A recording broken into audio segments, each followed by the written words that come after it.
अशा प्रकारचं वक्तव्य काँग्रेसकडून होतंय ही खरं म्हणजे हे चिंताजनक बाब आहे, ही दुर्दैवी बाब आहे, ही देशविघातक बाब आहे।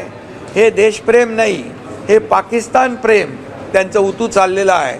आणि म्हणून पाकिस्तानमध्ये देखील या सर्व नेत्यांनी काँग्रेसच्या बोललेल्या हेडलाईन झाल्या, देखो हिंदुस्तान में ये अटैक के बारे में क्या बोल रहे हैं।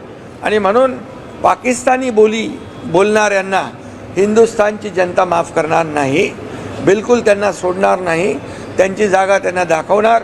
आणि म्हणून काँग्रेसचे जे कोणी नेते आहेत ते देखील यापूर्वी देखील राहुल गांधी यांनी देखील या पहलगामच्या हल्ल्याच्या विरोधामध्ये ते आपल्या लष्कराच्या जवानांनी केलेला अटॅक त्याचा हिशोब विचारता, किती ड्रोन पडले, किती विमानं गेली, किती तास युद्ध थांबलं। अरे त्यांच्या पाठीशी उभं राहायला पाहिजे होतं।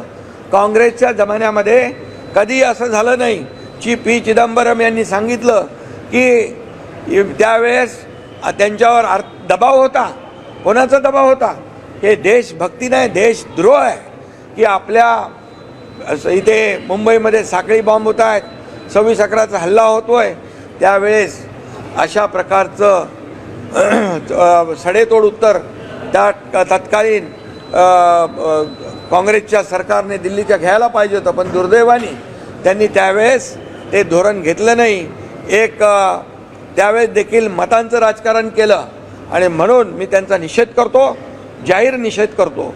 आणि लष्कराला खऱ्या अर्थाने सल्यूट केला पाहिजे की पहलगामच्या लाडक्या बहिणींचा जो कुंकू पुसण्याचं पाप केलं त्यांना जशाच तसं उत्तर त्यांनी दिलं लष्कराने।